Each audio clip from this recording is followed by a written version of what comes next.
కింది వారిలో సంబాద్ కౌముండి వార్తాపత్రికను ప్రారంభించిన వారు? Answer A. రాజా రామ్ మోహన్ రాయ్.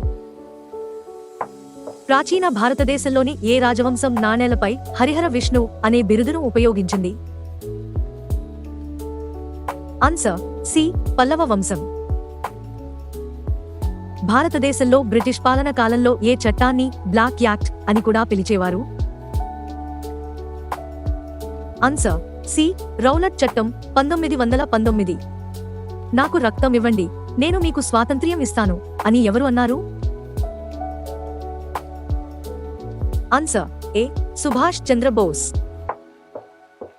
భారతదేశంలో మొదటి సార్వజనీన ఎన్నికలు ఏ సంవత్సరంలో జరిగాయి?